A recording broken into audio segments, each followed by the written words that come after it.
ஹீரோவும் ஹீரோயினும் நம்ம இறந்து வேற ஒருத்தர் உடம்புக்குள்ள பேய வாழ்ந்துட்டு இருக்கோன்றத புரிஞ்சுக்கிறாங்க. இப்போ ரெண்டு பேரும் நம்ம அவங்க கிட்ட பேசி பார்க்கணும் முடிவு பண்ணி ரிஷி கிட்ட நான் எப்படி இறந்தேன்ற உண்மையை ஹீரோ கேட்டு தெரிஞ்சுப்பான். அப்புறம் எதுக்கு நான் ரிஷியோட ஃபேமிலி என்னோட ஃபேமிலியா பாத்துட்டு இருக்கேன், என்னோட ஃபேமிலி எனக்கு எதுக்கு ஞாபகம் இல்லைன்னு சொல்லிட்டு ஹீரோ டாக்டர் கிட்ட கேட்க, நீ இறந்து போயிட்டதால இப்போ ரிஷியோட நினைவுகள்ல தான் நீ வாழ்ந்துட்டு இருக்கதா சொல்றாரு. ஹீரோவும் எப்படியோ ஒரு வழியா அவங்க வீட்டை கண்டுபிடிச்சு போறான். பார்த்தாங்க ஹீரோ இறந்துட்டான்னு சொல்லியோ போட்டோ பார்த்து அவங்க அம்மா படுத்துட்டு இருப்பாங்க. இப்போ ரெண்டு பேருக்குமே பழசெல்லாம் ஞாபகம் வந்துருது. இப்போ அவங்க கதையை திவ்யா கிட்ட ஹீரோன்னு சொல்ல ஆரம்பிக்கிறான். இவங்க காலேஜ்ல இருந்து சின்சியரா லவ் பண்ணிட்டு வந்திருப்பாங்க. ஹீரோ வீட்ல லவ் வாட்ஸ்அப் பண்ணி ஹீரோயின் அவங்க அப்பா கிட்ட ஹீரோ அப்பா பேசுவாரு. ஆனா ஒரு ஹீரோ அப்பாவே அடிச்சு பொண்ணு தர முடியாது சொல்லிட இவங்க ரெண்டு பேரும் அப்பா அம்மாக்கு தெரியாமலே ரிஜிஸ்டர் மேரேஜ் பண்ணிடுறாங்க. உண்மை தெரிஞ்சதுமே ரெண்டு பேர் வீட்லயுமே இவங்களை அடிச்சு ஒதுக்கி விட்டேன். அதுக்கப்புறம் நாங்க ரெண்டு பேரும் தனியாவே சந்தோஷமா வாழ்ந்துட்டு வரும்போது தான் எங்களுக்கு ஆக்சிடென்ட் ஆகி இறந்துட்டா சொல்றாங்க.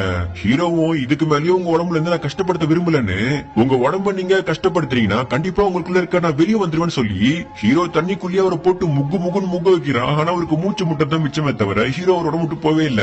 சரின்னு ரெண்டு பேருமே சாமியார் கிட்ட போயிட்டு எனக்கு கண்ணாடி பார்க்கும்போது ஒரு பேய் தெரியுது, அந்த பேய் நீங்க தான் விரட்டணும்னு சொல்ல அவனுங்க அதை பார்த்து பயந்து போய் நாங்களே போலீஸ் சாமியார் இருப்பா எங்களை விட்டுருக்கப்பான்னு காசெல்லாம் கொடுத்து அனுப்பி வைக்கிறானுங்க.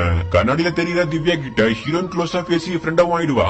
அப்பதான் ஹீரோக்கு அந்த ஆக்சிடென்ட்ல அவன் கார் கண்ணாடி யாரும் உடைச்சது ஞாபகம் வருது. இப்போ போலீஸ் கிட்ட ஹீரோ பேயா மாதிரி அவர் பயன்படுத்தி என்னை யாரோ கொண்டிருக்காங்க, அவங்க நீங்க தான் கண்டுபிடிச்சு சொல்லிட்டு பயன்படுத்துவான். அவரே உங்களுக்கு ஆக்சிடென்ட் ஸ்பாட்ல இருந்தவங்கள கூட்டு வராரு. அந்த டைம் கார் டோர் லாக்ல இருந்திருக்கும், அவங்களுக்கு காப்பாத்துக்காக தான் ஒருத்தர் கார் டோர் உடைச்சிருப்பாரு. சரியா நேரத்துக்கு அங்க ஆம்புலன்ஸ் வந்ததால நம்ம காரை வேற உடைச்சிருக்கோம், நம்மள திருட நினைச்சிருப்பாங்க சொல்லிட்டு அவங்க வந்து கிளம்பிருப்பாங்க. ஆக மொத்தம் இவங்கள யாருமே கொலை பண்ணல, இவங்க ஹாஸ்பிட்டல் போய் தான் இறந்து போயிருப்பாங்க. இந்த உண்மையை ஹீரோவும் புரிஞ்சுப்பான். நம்ம கடைசியா நம்மள மிஸ் பண்ற அப்பா அம்மா கிட்ட டைம் ஸ்பெண்ட் பண்ண ரெண்டு பேருமே ஆசைப்படுவாங்க. இப்ப அப்படியே ரிஷியோடைய பாயிண்ட் ஆஃப் வியூல இருந்து கதை நகருது. ஹீரோ அவங்க வீட்டுக்கு போனா ரிஷியை பார்த்து அவங்க யாருன்னு கேக்குறாங்க.